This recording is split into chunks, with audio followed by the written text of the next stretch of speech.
What's up, everybody? Today we're talking about luxury homes. So if that's something that's been on your mind, listen up because this is for you. I'm Jonathan, this is Rachel. What up, girl? Hi. If you like this video, please hit the like button, subscribe, also check the notification box because we're gonna be putting out more content like this. And if you have a question, you've been thinking about a luxury home, you have a question, something you're wondering about, please comment below and hit us up. We'd love to help.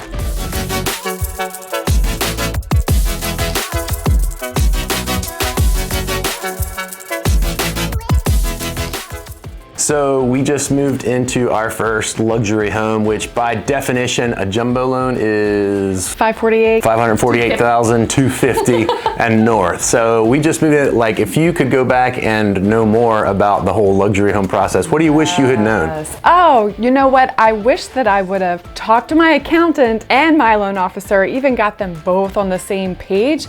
So in other words, get your money right. Have your accountant, have your loan officer get together, figure out what you're going to need on your tax returns or in your financials for your loan officer to be able to help you maximize your dollars. Yeah, particularly if you're self-employed, that's one that gets by people. Your taxes are going to be a little more complicated, and the loan itself, when it's a jumbo loan, is more intricate, and so it would be a great thing to have your accountant and your loan officer communicating about it. And this applies to VA loans. We have a lot of military in the Hampton Roads area, so you guys can also do jumbo loans as well, and you would just need, again, to have a really good loan officer familiar with that in conjunction with your VA certification. So good tip. Staying on logistics, Jonathan, what would our next tip be? Logistics. I'll give you a shameless broker plug because that's what we do, right? Okay. And you're here to see us.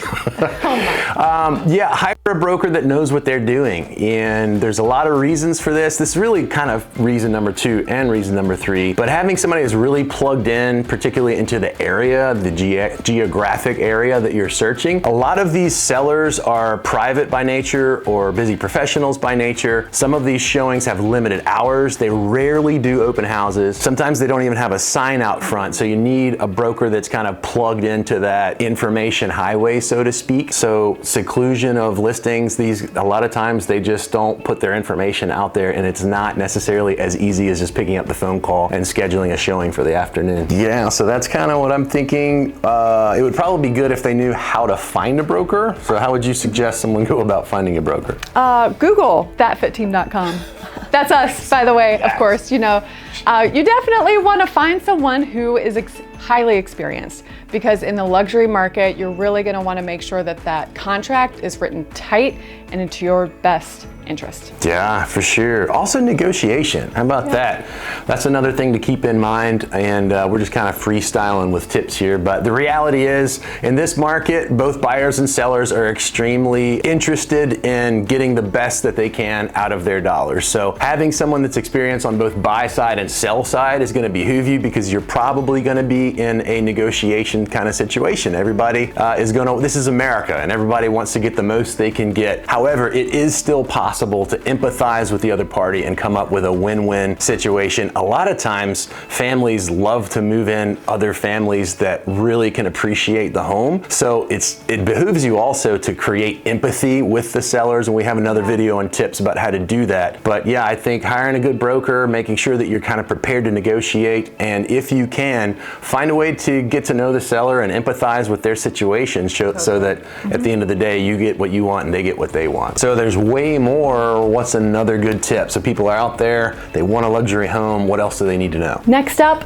look beyond the photos, right? Seriously, when you think about it, if you just bought a house, if you've been living in a home, maybe 2,800 square feet or so, when you're looking at larger homes, 4,000 and up, those spaces are going to be bigger. Living room's bigger, the bedrooms are bigger, the bathrooms are bigger. So it's really hard for a photographer to be able to capture all of that space in one especially photo. On the exterior too. Some of these houses have like huge, wide exterior, what are they called? The exterior foyers and porches. No. The front elevation. Yes, totally. We got it. Vulcan mind meld. And you really can't see the details that might be on the exterior of that home also. True. So what do you think about inspections? Inspections will just be a little lengthier and maybe a little more expensive. You know, a lot of times they're priced by per square foot. So, you know, if your last home was say 2,500 square foot and your new home's gonna be 4,500 square foot, obviously there's more to look at. There's a lot more rooms and a lot more things to inspect. So it'll just be, you know, instead of a 2-hour inspection, it might be an all-day inspection and it'll cost you a few $100 more. But all in all, it's generally the same experience. And so, you know, your home inspector is there to look at everything with a fine-tooth comb and make sure that your investment is sound and solid. So it's well worth the money. It's been said that location really, really matters in real estate, right? So what are your thoughts on location when buying luxury? Oh man, when you're doing that, you really, I mean, think about it. You're about to spend a lot of money on your home. So you really want to make sure you love the area that you're going to live in. So something to think about would be driving around the area, even the subdivision itself. See if other people are taking good care of their yards and their homes. Get to know your neighbors even. Don't be afraid to get out of the car and knock on a door and introduce yourself. That goes a long way sometimes, especially when the seller sees that you are getting to know the neighbors and already making connections, because they probably have a connection with those people too. For sure, and we always recommend that people be prepared to live there for 4 to 5 years. It's a significant investment, so you want to make sure it's sound and that you know what's going on around you. So good point. The last one would be patient. Don't worry, don't be in such a...